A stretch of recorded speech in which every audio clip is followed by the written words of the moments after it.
Welcome back to the D4 channel. Today we'll be doing a non-spoiler review on the first 3 episodes of Andor. It is finally here and I'm so excited to talk about it.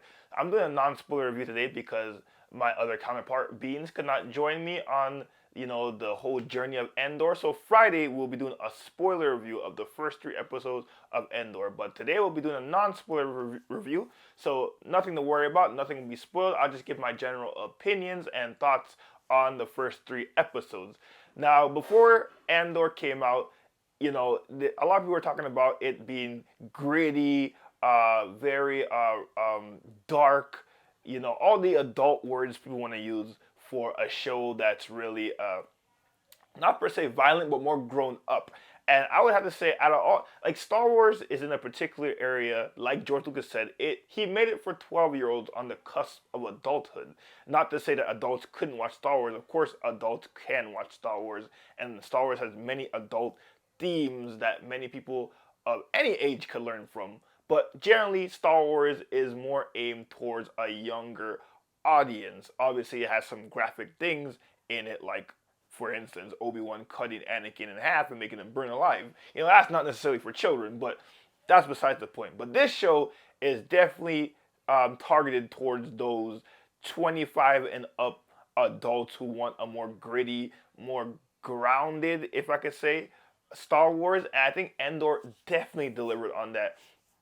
I thought that Cassian, obviously from Rogue One, I think that where he starts off from, he's basically just a loner, like you see in the trailers. He's out for himself. The droid that you also see in the trailer, B2, people are going to fall in love with this droid. Star Wars is going to sell, Lucasfilm, Star Wars, and Disney are going to sell a lot of merch from this droid. I love B2. There's something that he does I will not get into until the spoiler review that I haven't seen a droid that looks like him do, but it was also pretty cool. I thought the world itself, like I love Obi-Wan. Obi-Wan looked fantastic, but something about them shooting on location for this series is really making the production value very high on this show. And honestly, if you didn't know this was Star Wars, because the first opening scene, if you didn't know this was Star Wars, you would think this is something like The Expanse or something like those high quality sci-fi shows. You would not know it is Star Wars if it wasn't titled Star Wars Andor. And that's not to say it hurts it. I think that actually makes it pretty down to earth, and why I think a lot of people, especially non-Star Wars fans, are probably going to gravitate towards this show more than others because the storytelling and the writing is fantastic. Tony Gilroy, he's not a particular Star Wars fan. He's even said so himself, but he's a very good storyteller.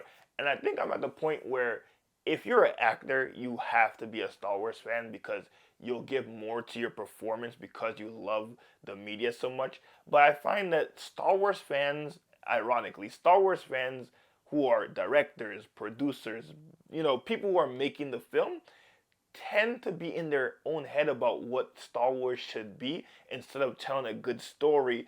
And that kind of, I'm not gonna say ruin it because Star Wars is great all around. There's no bad Star Wars content, but you can tell that they try to put their own thoughts of what Star Wars is, how they feel about Star Wars into the film. Whereas a person who I think doesn't really care about Star Wars, don't really give a crap, they just focus on making a good story. And I think if you're doing anything as an artiste, especially in the film and TV industry, a good story comes first. Everything can come afterwards. And I think that's what this show is doing very well. The writing so far is very good. It's the least action packed, at least so far. It's 3 episodes. The least action packed Star Wars so far. But obviously, as we keep going more and more deeper into the story, we'll see more action. But the writing is so good that you don't need every 10 minutes to be an action laser dogfight. Like, just the characters talking, interacting, seeing the world, I think is amazing. Like, I'm very excited for the show. I love not the Imperial, but the security guard. You see him a little bit in the trailer. I love how he comes across in the first 3 episodes. I love that they actually put the first 3 episodes out because each 3 episodes is supposed to be one entire arc. So this arc is basically Cassian's arc from Scrapper by himself to being thrust into a larger galaxy. As this is not really a spoiler, but just a heads up for people who are gonna watch this video. If you have not seen Endor already, there's no Mon Mothma in this yet, so I'm assuming she'll come down in the later episodes. But I think this is a very good start to Endor. I am very excited. I am more inclined to the Jedi mythical stories of Star Wars, but the down to earth everyday people who make up Star Wars, who make up the rebellion, which is this is basically a story of the beginning or part of the beginning of a rebellion. I love to see the story of just people, and especially if it's written very well, I love to just watch people being people, no matter where it's in a galaxy far, far away or right here in our own planet Earth. But as I say, the first three episodes, fantastic. I can't wait for episode 4. I'm curious to see. I'm pretty sure they're gonna drop it one episode at a time after this. But I would actually like them to drop 3 episodes, like one arc each week. But I know they're not gonna do that because they're trying to make this a water cooler talking moment week after week. And if they do 3 episodes every week, this show will end pretty quickly. This show does have 2 seasons, by the way. So we're in the first season, and then the next season will be the last season.